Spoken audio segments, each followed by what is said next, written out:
Selamat pagi kepada Bapak, Ibu dosen dan juga rekan-rekan semuanya. Pada kesempatan kali ini, saya akan menjelaskan hasil dari penelitian saya yang berjudul Perancangan Sistem Informasi pada Website GCKI Jamat Cabis Pontianak.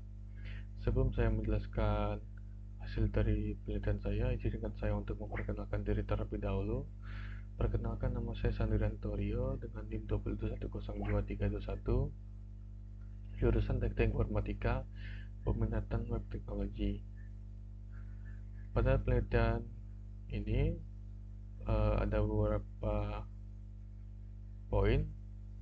Yang pertama, pendahuluan. Yang kedua, landasan teori dan kerangka pemikiran. Yang ketiga, penggambaran umum perusahaan. Dan yang keempat adalah metodologi penelitian. Untuk bab 1, pendahuluan. Di sini ada 6 poin. Poin pertama, latar belakang.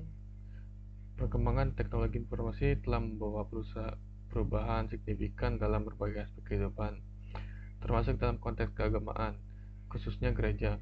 Teknologi informasi, terutama internet dan media sosial, memungkinkan gereja untuk menjangkau lebih banyak orang, baik di dalam maupun di luar komunitasnya. Dengan lebih efisien dan efektif, perkembangan teknologi informasi telah memberikan dampak positif pada gereja, salah satunya GCKI Jamat Cabis Pontianak. Poin yang kedua, permasalahan. Permasalahan pada penelitian ini adalah bagaimana merancang website GCKI Jamat Cabis Pontianak. Poin yang ketiga, batasan masalah. Dalam penelitian ini, peneliti membatasi masalah pada penerapan teknologi digital untuk pengembangan website GCKI Jamat Cabis Pontianak tanpa membahas aspek lain dari pelayanan gereja. Poin yang keempat, ruang lingkup penelitian. Ruang lingkup penelitian ini mencakup pengembangan website GCKI Jamat Cabis Pontianak yang bertujuan untuk meningkatkan komunikasi antara gereja dan jemaat melalui website yang informatif, sehingga jemaat dapat dengan mudah mengakses informasi mengenai kegiatan, pelayanan, dan acara gereja yang akan datang. Poin yang kelima, tujuan dan manfaat penelitian. Tujuan penelitian ini adalah untuk mengembangkan website GCKI Jamat Pontianak sebagai platform digital yang efektif untuk menyampaikan informasi mengenai kegiatan dan pelayanan gereja kepada jemaat. Manfaat penelitian ini adalah memberikan informasi secara digital pada GCKI Jamat Cabis Pontianak. Penelitian ini dapat memperkuat komunitas jemaat melalui analisis interaktif yang terjadi di website. Gereja dapat menemukan cara untuk membangun ikatan sosial yang lebih kuat dan mendukung satu sama lain dalam perjalanan iman. Poin yang keenam adalah sistematika penulisan. Sistematika penulisan digunakan untuk mempermudah dalam penulisan laporan. Untuk bab kedua adalah landasan teori dan kerangka pemikiran. Untuk poin yang pertama adalah landasan teori. Sistem informasi berbasis web telah menjadi semakin penting untuk meningkatkan layanan publik dan efisiensi organisasi. Sistem ini dapat meningkatkan penyebaran informasi, manajemen data, dan penyampaian layanan di berbagai sektor. Website adalah ruang digital yang dirancang untuk menyampaikan informasi dan memungkinkan interaksi antara pengguna dan konten. Dalam bentuknya yang sederhana, website berfungsi sebagai jendela untuk menjelajahi berbagai topik, pelayanan dan produk secara online. Poin yang kedua, penelitian terdahulu. Penelitian merupakan sebuah yang sebelumnya dijadikan rujukan yang relevan sebagai dasar pijakan dalam penyusunan penelitian ini.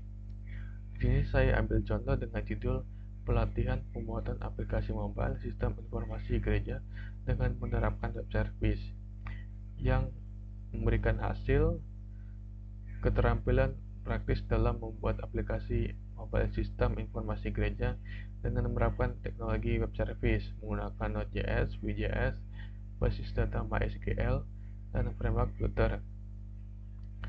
Yang poin ketiga adalah kerangka pemikiran. Kerangka pemikiran merupakan gambaran atau konsep yang mendasari keseluruhan proses penelitian yang digunakan untuk memecahkan masalah pada suatu penelitian. Ketiga, gambaran umum perusahaan. Poin pertama adalah profil perusahaan. Gereja Jemaat Kristus Indonesia atau GJKI Pontianak adalah salah satu gereja lokal yang menjadi bagian dari Sinode GJKI yang tersebar di berbagai wilayah Indonesia. Berdiri di Pontianak, gereja ini berkomitmen untuk menjadi wadah pertumbuhan rohani dan pelayanan kasih kepada masyarakat di sekitar kota. GJKI Pontianak didirikan dengan visi untuk menjangkau masyarakat Pontianak dengan kabar baik tentang Yesus Kristus.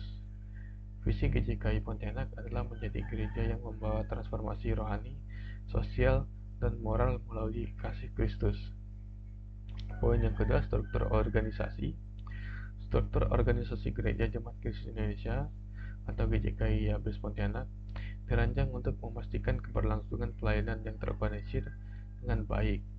Struktur ini memungkinkan adanya koordinasi yang baik, pembagian tugas yang jelas, dan fokus pada pelayanan holistik yang mencakup kebutuhan spiritual dan sosial jemaat. Poin ketiga, uraian tugas dan tanggung jawab. Di sini saya ambil contoh gembala sidang. Tugasnya adalah memimpin secara keseluruhan visi, misi, dan program gereja, bertanggung jawab atas pembinaan rohani jemaat, dan menjaga arah pelayanan tetap sesuai dengan firman Tuhan. Poin yang keempat adalah sistem berjalan. Di sini ada dua contoh alur. Yang pertama, alur pelayanan ibadah minggu, dan juga alur pelayanan baptisan. Untuk bab 4, metodologi penelitian.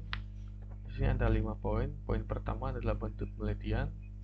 Bentuk penelitian yang digunakan dalam penelitian ini merupakan studi kasus, yaitu strategi penelitian penulis yang menyelidiki dengan cermat suatu program, aktivitas proses, peristiwa, atau sekelompok individu. Studi kasus adalah suatu studi yang mengkaji suatu masalah dengan batasan-batasan yang terperinci, melibatkan pengumpulan data yang luas, dan melibatkan berbagai sumber data. Untuk poin yang kedua adalah metode pengumpulan data. Di sini menggunakan dua metode, yaitu data primer dan data sekunder. Untuk data primer merupakan sumber data penelitian yang mana data diperoleh secara langsung dari sumber aslinya, yang berupa wawancara dengan gembala GJKI Pontianak. Adapun data yang diperoleh ialah data jumlah jemaat, data pelayanan gereja, dan data kegiatan gereja. Untuk data sekunder adalah sebuah data yang tidak memberikan data secara langsung kepada pengumpul data. Data sekunder dalam penelitian ini diperoleh dari buku referensi, jurnal ilmiah, internet, dan lain-lain. Poin yang ketiga adalah teknik pengumpulan data. Untuk teknik pengumpulan data di sini ada 3 poin, yang dimana poin pertama observasi. Dilakukan pengumpulan data dengan cara melakukan pengamatan di GJKI Jemaat Yabes Pontianak. Kegiatan yang dilakukan penulis ialah mengamati ibadah pelayanan di gereja dan penjadwalan pada gereja yang diberikan setiap hari pada hari Minggu. Untuk poin yang kedua adalah wawancara. Wawancara ini membahas sistem yang dirancang dengan kebutuhan GJKI Yabes Pontianak. Poin yang ketiga adalah dokumentasi. Data yang diperoleh penulis adalah file yang memuat laporan pelayanan berupa laporan keanggotaan jemaat pada gereja dan pelayanan gereja. Poin yang keempat adalah metode analisis dan perancangan. Metode pengembangan yang dipilih ialah Extreme Programming. Extreme Programming menggunakan pendekatan berorientasi objek yang bertujuan untuk mempersingkat waktu dalam menghasilkan suatu sistem dengan tahapan-tahapan yang ada. XP mencakup seperangkat aturan dan praktik yang terdiri dalam konteks aktivitas framework seperti planning, desain, coding, dan testing. Untuk poin yang kelima, metode pengujian perangkat lunak. Di sini ada 4 poin. Yang pertama, planning. Tahap planning dalam perancangan website layanan gereja GJKI Jemaat Yabes Pontianak dimulai dengan identifikasi kebutuhan dari pengurus gereja dan jemaat melalui wawancara dan observasi. Yang kedua, desain. Tahapan desain dilakukan sebelum dan sesudah tahapan coding dijalankan. Dengan kata lain, proses ini terus dilakukan saat sistem sedang dibangun. Poin yang ketiga adalah coding. Dalam tahap ini, arsitektur model view controller atau MVC diterapkan menggunakan framework Laravel yang memudahkan pemisahan logika bisnis, tampilan, dan pengendalian alur aplikasi. Penerapan konsep MVC pada website bertujuan untuk mempermudah pengelolaan website dan pengawalan secara modular. Poin yang keempat adalah testing.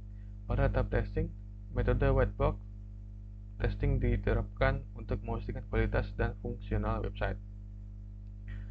Sekian dari saya, mohon maaf jika ada salah kata. Selebihnya saya ucapkan terima kasih.